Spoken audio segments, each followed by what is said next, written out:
We are prepared to extend our long-standing recommendation to open accession negotiations. Она што во овие моменти го прави еврокомесарот Хан, објаснувајќи го извештајот за напредокот на Македонија, се случува 11-ти пат поред откако во 2005 година земјата го доби кандидатскиот статус. Но наместо напредок, како што сугерира името на документот, Македонија 11 години стагнира, стои на исто скајло на евроинтеграциите со малку надеж за брз исчекор. Иако во европските институции е прогласена жолта тревога од опасност од терористички напад, раздвижено е пред и во објектите на Унијата. Таква атмосфера на ангажираност не се забележува околу мисијата на Македонија во Брисел. Состојбата во која е знамето на врвот на зградата е најдобра метафора за состојбата во која се македонските интеграции.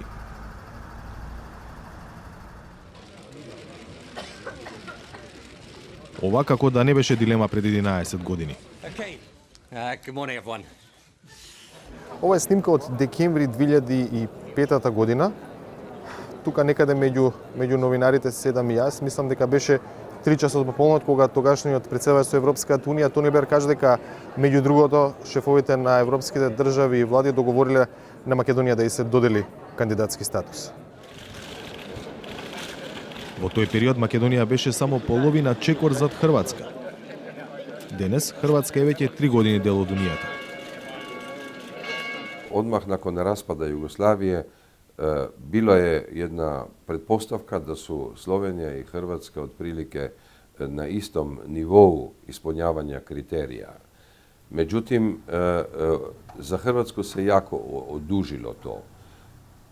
Tako da nije da su baš Hrvati na nekoj skraćenoj liniji ušli u Europsku uniju i oni su platili cenu. Според долгогодишната известувачка од Брисел Светлана Јовановска, Македонија до крај не го искористи позитивното расположение за проширувањето што тогаш постоеше кај земјите членки. Факт е дека Македонија го пропушти последниот возот во кој што влезе Хрватска. Тогаш тоа се повторуваше цело време во сите политички изјави, меѓутоа во Македонија власта како да не го сваќаше тоа многу сериозно или така и одговараше да не го сваќа. Меѓутоа од друга страна тоа и одговараше и на Европската комисија, бидејќи тогаш почнаа си тие разноразни кризи, заморот, проширување она и влеговме во еден период кој што трае и до ден денеска, каде што, како да речам, комисијата се преправа дека ќе не прими, а ние се преправаме дека правиме реформи. Првично проблем беа реформите, потоа името. За сега да бидат и реформите и името.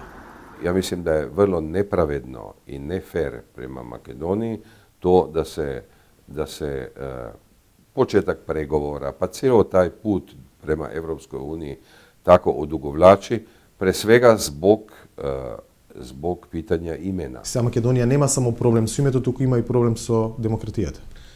Očigledno da ima problem sa demokracijom, sa vladavinom prava. Ovaj slučaj koji još uvijek nije istražen, prisluškivanja, razotkrio je mnogo toga. Ситуацијата не е совршена и во другите држави на евроинтеграцијската листа, но тие одамна ја пристигнаа Македонија. Црна Гора и Србија веќе преговараат за влез во Унијата, иако и за нив целта е се уште далеку. Danas je teško reći teško je garantovati da će ono što je bilo obećano zemljama Balkana 2003. godine u Solunu zaista biti ispunjeno. Ni Balkan nije ono što je bio, ni Evropa više nije ono što je bila. To je i dalje u najboljem interesu i Evrope i Balkana, po mom skromnom mišljenju, ali da li će to biti danas ne možemo sa sigurnošću da kažemo.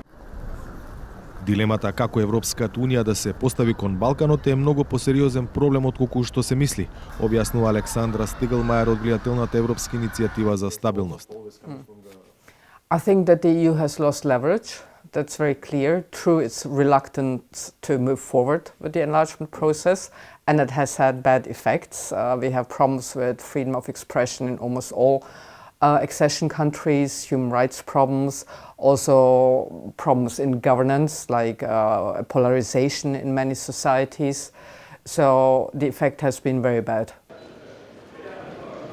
Дали е случајно или не тоа што Јоханес Хан се наоѓа на крајот на оваа групна фотографија на еврокомесарите? Дали неговото позиционирање на крајот го одразува односот на овој состав на Европската комисија кон натамошниот процес на проширување? Пред Хан на таа позиција беа политичари од потежок ков. Германецот Гинтер Ферхојген, финецот Оли Рен. И сега го имаме Јоханес Хан, кој што додека беше во претходниот мандат беше комесар за регионална политика и не се прослави нешто како многу успешен комесар. Беше, како да кажам, анонимен во коледжот на комесари. Многу малку се зборуваше за него и во позитивна и во негативна смисла. И заедно со комесарот оди и неговата администрација, тој ја бира неговата администрација која што личи на него. Стапувањето на Хан на должноста се совпадна со кризите во Унијата, од миграцијската до Брекзит. We have to see how Brexit will develop. There are a lot of speculations what it will mean and how it will play out. But of course, maybe the EU as a whole will change in the next few years. Maybe there will be an EU of concentric circles or different speeds, or there are many names for it, where member states decide where they want to participate. Дали губењето на влијанието на Балканот ќе го искористи Русија, која и без тоа економски е присутна во регионот? In geopolitical terms, it could, because Russia, of course, has been trying the last few years to recover some power, some leverage in the international arena.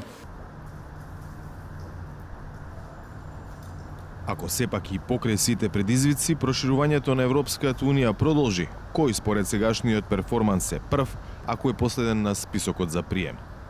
The first one would be Montenegro, because it is furthest ahead in the negotiations, and it also doesn't have the problem of Kosovo, which does slow down Serbia.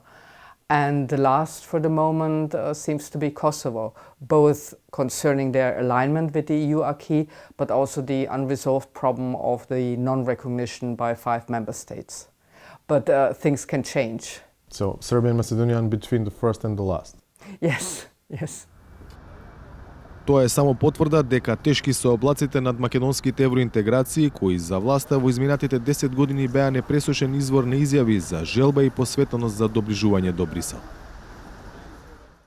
Ако се споредат истражувањата на јавноста спроведени во минатото и оваа година, се доаѓа до изненадувачки податоци. Во април 2008 година поддршката за членство во Европската Унија изнесувала 96%. Во април 2016 е 71%, што за 8 години представува пат од 25%. Во април 2008-та 3% се изјасниле против членство во Унијата, а во април оваа година тој процент се зголемил на 23%. Сепак, големо мнозинство од граѓаните на Македонија и едината на земјата ја гледаат во Европската Унија, колку и да перспективата за членство од сегашна гледна точка наликува на многу далечна и тешко остварлива можност. Од Брисел за 360, Владимир Мирчевски.